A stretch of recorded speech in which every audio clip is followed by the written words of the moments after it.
Okay, hey everybody, we're back, and I've drilled some holes here, as you've seen. We have 2 rows of about 4 here. We have a few rows on here for ventilation. And we have several here on the top.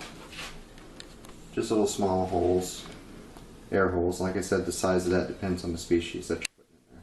I made it a little bit bigger because we have a rose hair. Rose hair is like a little bit more dry, so we have a little bit more ventilation. And I've baked the substrate, as I said. As you can see, we were using this pie pan. We put in peat moss and sort of make it like mixture. We've done about 2.5 things full of substrate, and we filled it up about 60%. So just a little bit below that line that you can see. And one thing I wanted to point out about the substrate that I didn't mention before is you can get this at the greenhouse, or you can get it at a hardware store, but make sure it's 100% pure. No pesticides, no herbicides.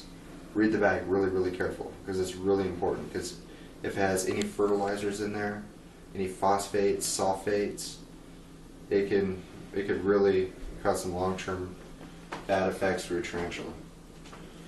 So anyway, we added all this together, and another reason why I baked the soil that I want to add, that I added last time, is in addition to killing any potential insect larvae, though I've been doing this for a long time, I haven't had any problems. The main thing I really like about baking it is I can control the moisture. Because when you buy peat moss, you buy any type of substrate, it may have any given moisture in it. Well, if I start off completely bone dry, as you can see, this is just dusty. I can add in as much water as I want, and I can make it as humid as I want without having to worry about, additional moisture that's already there. So now, this is an important step. I'm just going to hydrate the substrate. So I'm just going to start adding water. And this is the fun part, because you get to be like a kid making mud pies. You just put your hands in there. The soil is so dry that the water is just going to run to the bottom. So it's really important to get your hands in there and just mix up everything really well. It's going to take a lot of water. And the much water that you add, like I said, will depend on the species. It's going to kick up dust. So if you're allergic to the dust, you can grab a dust mask. We're just going to sit back. So, hold that thought, I'll be right back with some more water.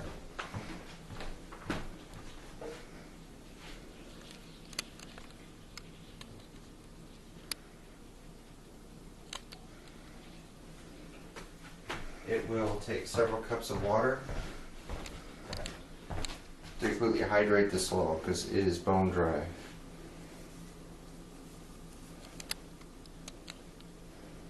And as I pour it, I'm just going to get my hand in there and just keep tilling it. Because like I said, it's so dry, the water just runs to the bottom. So get the moist dirt at the bottom, tilt to the top. And it's going to be dusty for a minute.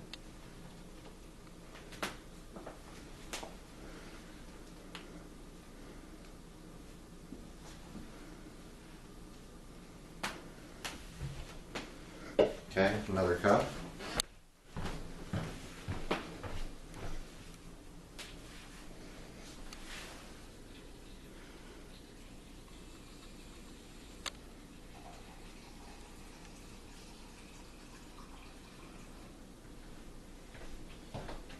You can add any type of water that you want here, but personally I like adding pure water. I put pure water on anything.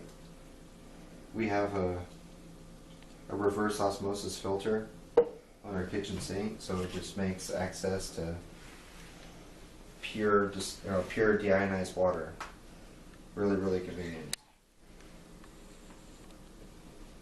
So I'm just going to keep tilling this in. It's getting better. You'll know when it's getting better if it's still kind of dusty. And if I was making an enclosure for, say, an H. gigas, or say Hapalpalma species, I want it to be a lot more humid. But this is just a rose hair, so I want a little bit of dry. And as you've seen, I have my pipe pan over here. I still have a little bit of dry dirt in there. Because sometimes you add the water in, you get a little carried away and you make it a little bit too humid. But you can always pull a little bit of this dirt out. A little bit of dry dirt to dry things up a bit. So it's just kind of a matter of getting the right consistency. So you can see the dust is kind of going down already. This side's still kind of dry. So we're not quite there.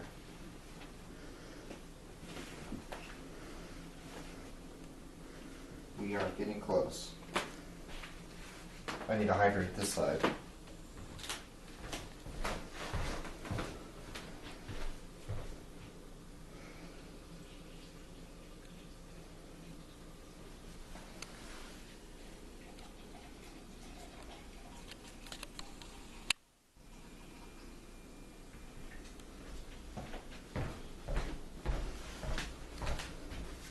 So we're just going to pour a little bit more water in here. We are getting there.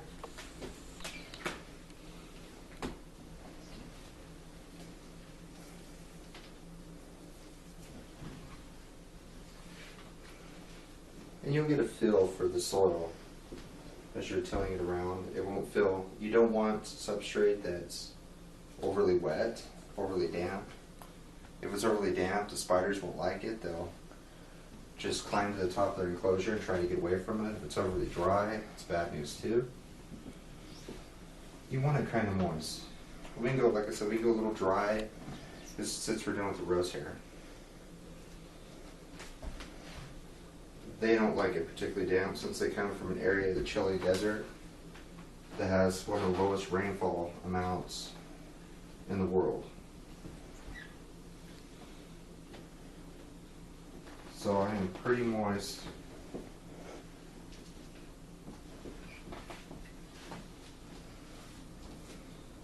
You can see the soil kind of starts clumping together. That's a pretty good consistency.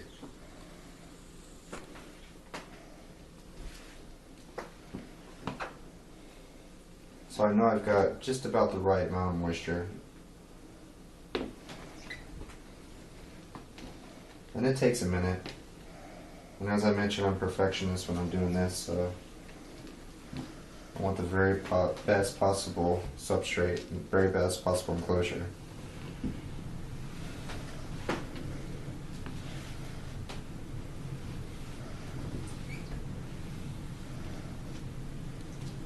So that right there, that's pretty good. It's not overly clumping together. If I was using a Haplopelma species or an H. gigas, I'd add a little bit more water to it as well. And the soil, you would know too, because you'd be able to put this together and have it clump together. But see, it's not clumping together. It's a little more dry, but it's still kind of moist too. You can still feel the moisture in it. That's perfect for like a rose hair and a Grammostola species. Okay. So the next thing is we're going to add in cage decor. The most important thing that you can put in there is a hide. Any spider that you have needs some kind of hide or retreat. If not, you open this thing up, you know, the spider is going to want to get out. It's going to want to climb. It's going to want to go somewhere if it doesn't have a place that it's most comfortable. So the most common thing I use is just a standard clay pot. For my smaller spiders, I'll get a coffee cup. You can buy a coffee cup at Walmart for a couple bucks. They work really great too. Just put them in the soil halfway. You can dig them deeper depending on the size of your spider. If they don't need much room in there, they're going to climb in there and be nice and happy. So, I'm just going to pick the side of the enclosure here. Put this in here. Kind of dig down a little bit. Kind of backfill the back edges. I don't want to get back there and for her just decide that she wants to start digging behind the clay pot. So we're just going to kind of cover it up. Kind of make it look natural. And the next thing too is decor. Now the type of decor you put in there is completely up to you. But personally, I like to use silk plants. This is one that was in our enclosure. I've already sterilized it. But I prefer silk plants as opposed to real plants. I know some people recommend arachne boards that you're going to use a real plant in your enclosure. And I've gotten arguments with them. I don't really like real plants. I mean, it's completely up to you. If you can get by with it, go for it. But real plants, I found they attract mites, they attract other insects. You're opening up yourself to like all kinds of problems if you're using real plants. Fake plants, they require no care, no sunlight, they look pretty. I mean, this right here is just a fake autumn leaf. I mean, she had it in her enclosure, she loved it, she rubbed it up, so I washed it and we're going to reuse it. So, and wherever you put it at, it's completely up to you, but we're going to kind of press it right here.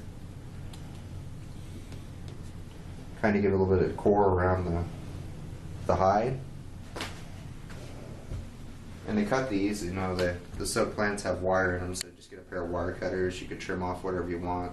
I bought a whole array of silk flowers that I use in all my enclosures. And they, unlike real plants, they just last forever. They just look beautiful. Especially when you have spiders that hide forever and you never see them. Well, if you have a pet hole, you know, at least you have a pretty silk flower to look at. So, one of the most important things that lastly we're going to add is the water dish. You can use a lot of different things for water dish. I like glass silk ashtrays. You can buy these at Walmart for about 89 cents each. They work great because they're shallow and you don't want a really, really deep water dish. If you're using something smaller, I found that juice caps work really great. And I'm going to grab one of those real quick so I can show you.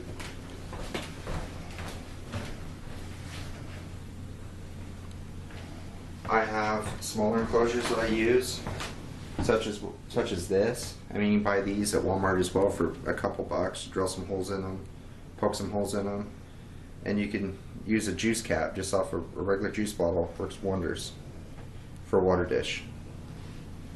But she's a little bit bigger, so we're going to go with an ashtray. So then you just find a nice place, and I'm just going to go kind of opposite in here. Put that in the corner, kind of secure it in there.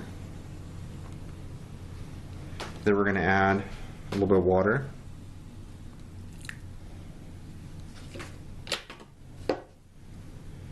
And one thing I'll point out that I really like about peat moss as opposed to Eco Earth, everyone is really, really sold on Eco Earth. The really bad part about Eco Earth is around in this hobby, a lot of times people that's been in the reptile industry, they're using Eco Earth for all the reptiles, and then they move over to spiders and they think that Eco Earth is the thing to use because they've been using it for snakes and lizards for years and years and no problems. Eco Earth is okay. I don't really badmouth it, but I've had a lot more problems with Eco Earth on arachnids than I have with peat moss. And the thing is, Eco Earth, you pour water in it on the substrate, it has a tendency to just drain right down to the bottom. And all the water will just end up down here. You end up with a dry top just by evaporation and condensation. It'll be completely dry up here and it'll be wet at the bottom. Well, water down here that sets at the bottom, it's going to attract pathogens, bacteria, nasty stuff that, you know, could cause problems, and mites. At least with peat moss, you add water in here and you mix it up really good, it's going to stay consistent. I mean, it's not going to draw into the bottom. You keep a lid on to maintain humidity. One thing that's really important to look for in your enclosure, that you know you've done things right, is look at the edges of the walls. In the morning, or if you turn the heat up in the house, you'll see condensation start to form. We won't see it here, but you'll actually see water droplets form on the outside of the substrate. It looks like dew on your morning grass. That tells you that you're not having water soak through your substrate. And I'll outline this because it's really important. You're not having water run through your substrate, you're having condensation form, which is what you want. You want water to go in here, you want condensation to form. That's what makes humidity levels just right. So, anyway, we have everything that we need. We got our hide, we got a little decor. You don't need the plant. A lot of people don't even use plants, but Like I said, I like them. So we are ready to go. I already pulled everything out of her enclosure. And I was going to hold her so you could see, but she's a little unhappy with me. As I mentioned, she laid an egg sac about 5 weeks ago, and I pulled the egg sac from her. She wasn't very happy, so she thinks that she lost her babies.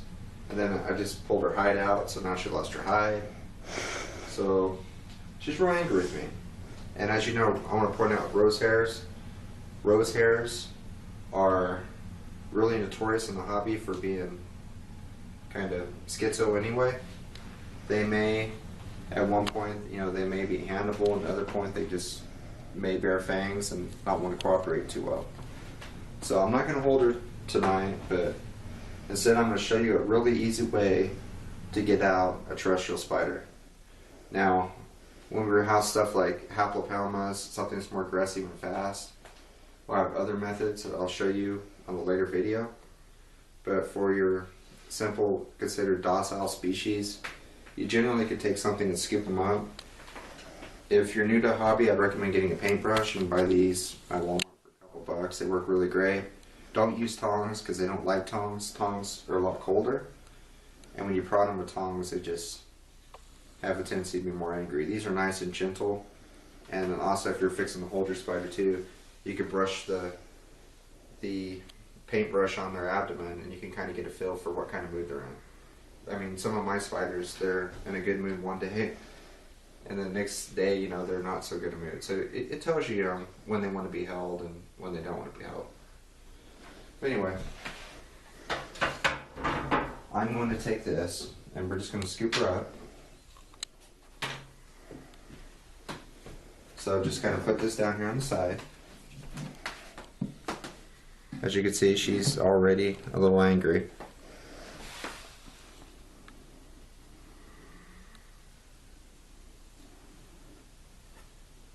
She may take the paintbrush away from me.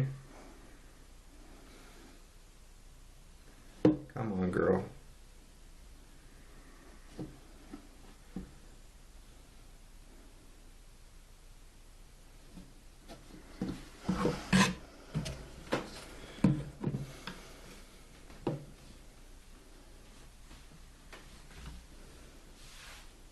So we're just going to kind of work with her. And in she goes. Just use a little bit of patience. And you can see, she is a really, really pretty spider. She gave me about 150 babies, and hopefully, you know, we'll have those all here for sale here in a few weeks. I'm going to try to wait till they get a little bit bigger so I could sell them, so I can ensure, you know, that we have some really, really nice, healthy slings that we're letting out. And I'll post some videos up as that as well. As I move on, I'm going to post a video of the transfer them all over from the incubator and the vials. But anyway, you see, once you get them out of the enclosure too, they're a little bit more cooperative. Inside their enclosure, they feel a little bit more predatory, and they think that this is their domain, and they're going to be more tendency to be a little more defensive. So in here, they're feeling intimidated. So now would be a good time that you could probably actually handle her. And you can see when I push the paintbrush that she's not as skittish as she was. She's like, oh. So I mean, that is a real thing to do with, you know, your Grammatota species. It's just kind of test your temperament, get them out of the enclosure if you want to hold them. But I've caused this lady enough grief, so we're going to get her into her enclosure. I'm just going to put her down like this. And just kind of prod her out. Come over here, and you can see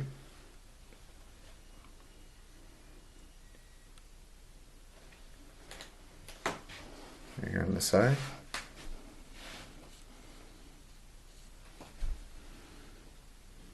So she's cooperating.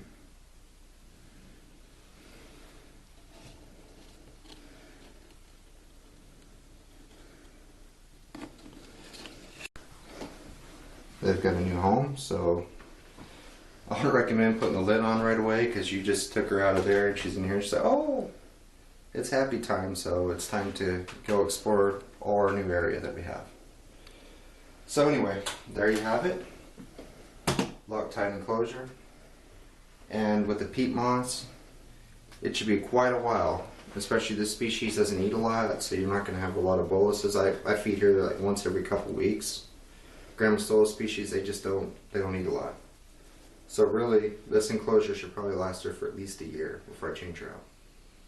So that's it. Hope you enjoyed it.